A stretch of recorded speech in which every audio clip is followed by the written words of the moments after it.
same sort of fragrance that you use in shaving lotion, putting it into the food and things as well.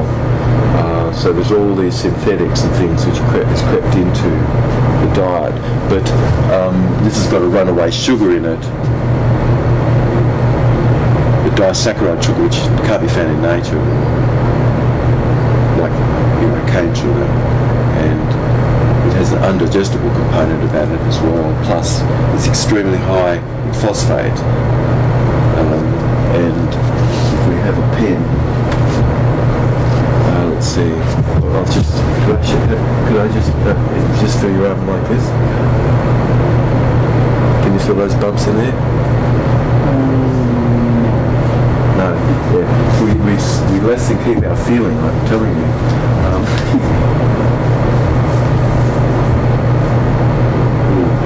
Need something else that's better, more slippery, like a pen, an actual pen. Can I use it? Let me see if I can use that. It might work better. Oh yeah, that's not better.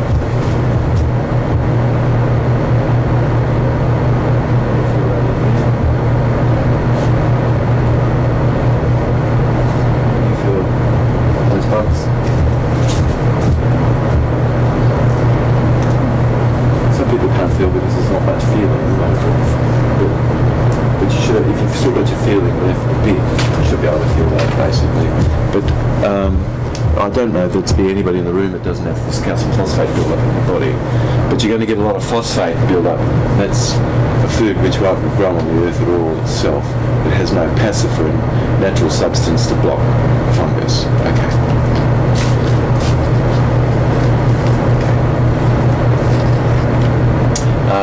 This is the symbol of one of the largest glue companies in the world. Okay. It's wheat. But dead food really does affect the brain downstairs. And this brain down here, we produce 95% of all of our serotonin. For instance, you have serotonin, gastrin secretin, acetylcholine, dopamine. You have oxytocin. You have such a range of, a whole range of neurotransmitters which are produced down here. If they're not produced down here, they won't be available anywhere else, which we're going to talk a little bit about. But dead food and inflammation of the intestinal tract and bile occlusion are the two conditions which is an epidemic. And most all people have a condition somewhat of this. Okay. But we have areas of our brain, of course. We have a brain stem, which is the basic brain of a reptile, and all the impulses that we have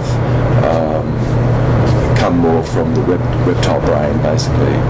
But our fear, flight, fright, and fight sort of response and things all comes from here. And then we sort of have children sort of thing, and we have to see that we have to look after our children and this sort of thing, and so we have to develop an emotional more emotional response. And as we go on and develop, we start to have this neocortex area, which is involved in planning and sequencing things and more consciousness. So we have these three sort of areas of our brain. So the lizard, like male lizards, will go like this, you know, and female lizards will go like this sort of thing. And so this is sort of like a reptile part of ourselves, and it's sort of more instinctive in a way. Okay.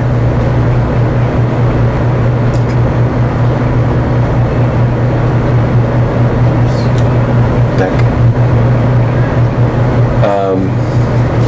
You know, so you have basic instincts, and then you have emotions, and then you have sort of more thinking in a way. We have a region of our brain, this is the frontal cortex here, and this area of our brain is involved in executive guidance. It coaches you positively and says, oh, I think maybe we need to do a little more of that, or oops, wait a minute, maybe that's too much. And the justice thing that's in your behaviour, I think it's called your executive guidance area. And you have your faculty to inspire creative influence of the future in this frontal cortex area here, which we can only get into this frontal cortex through the emotion of interest.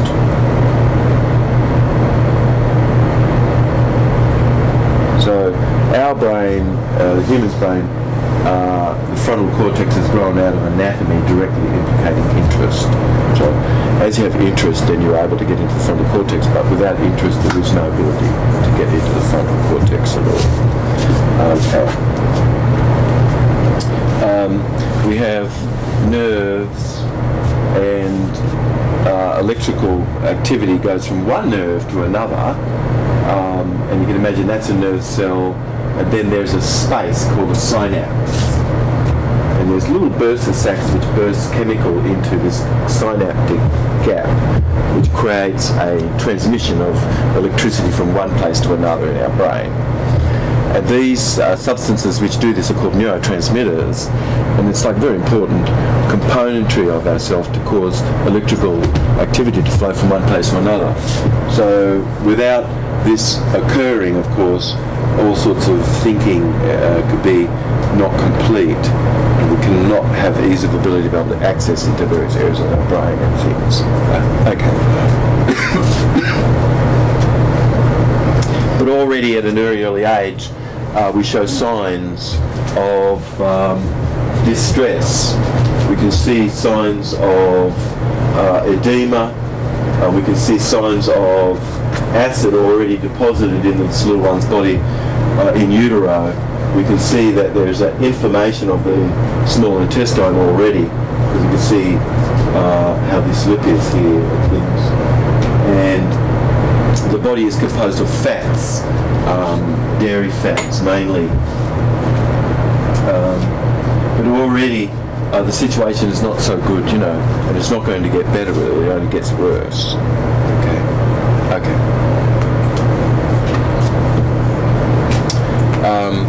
You really could say the difference between youth, of course, and or age. Of course, there's so many, but if we could just think of some. One might be hydration, because as you remain with your youth and everything, your body remains more hydrated, and then when we other than are able to keep ourselves, the body loses its hydration, and inflammation from foods eaten and inflammation of living raises a platelet in your blood that manages that inflammation. And when that platelet in your blood would have been raised, a platelet which transports spare nutrient and waste is no longer present.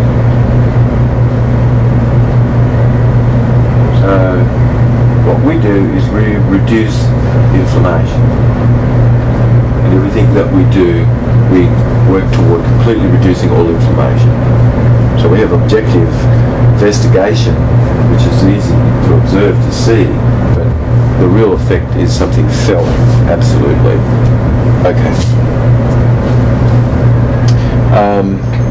At a very early age, we have a serious sort of intestinal distress and digestive and small intestine distress. And so then that affects our emotion, and it causes the person other than necessarily to feel stable, but you could feel like, oh, everything seems to be going great in my life, but I feel a pending doom.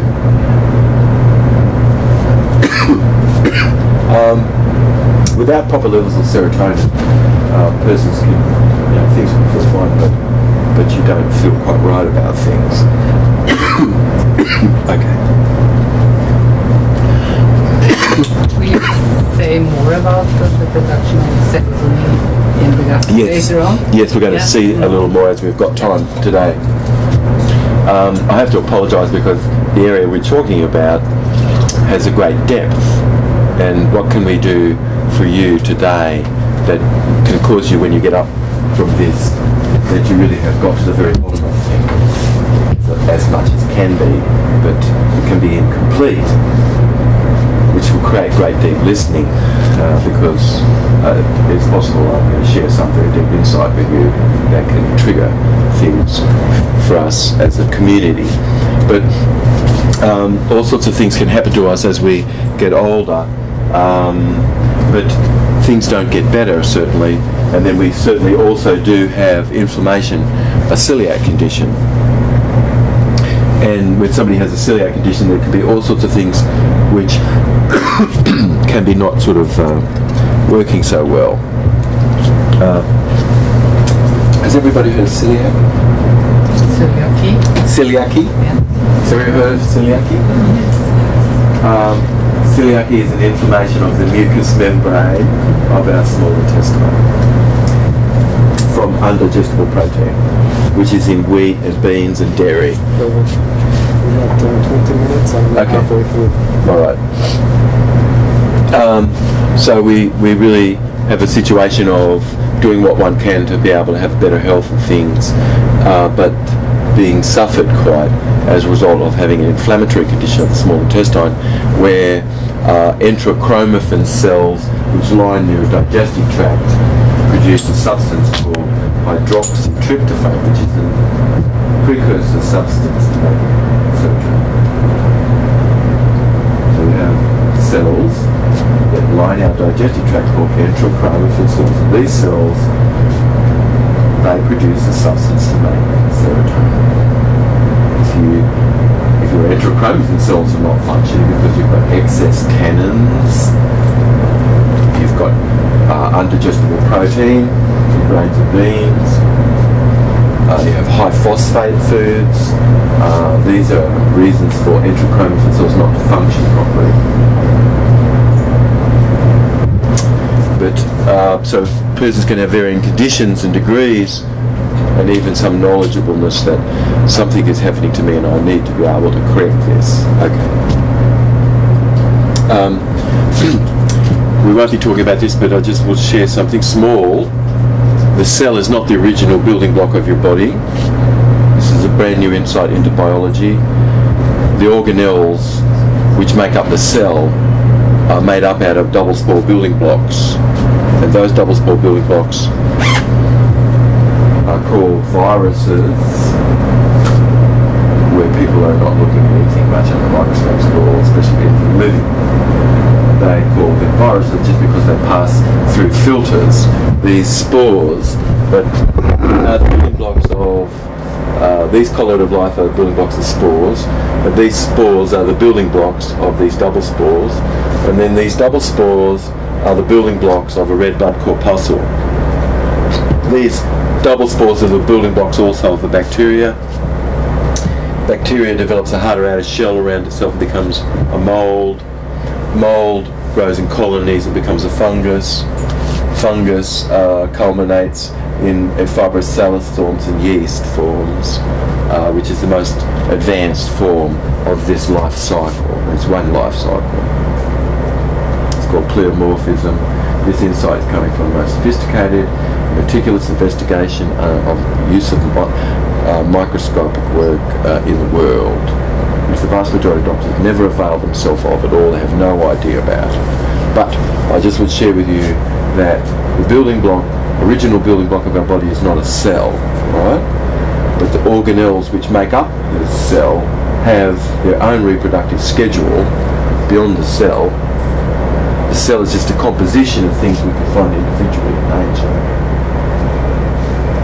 This is called symbiosis. It explains all the species we have on the earth, where Darwinism doesn't. But we have blood-borne inhibitors. We have blood-borne inhibitors here which block the expression of this double spore becoming a bacteria interior of your body. But when we look in your blood, we can find bacteria, mold, fungus and yeast and things like this.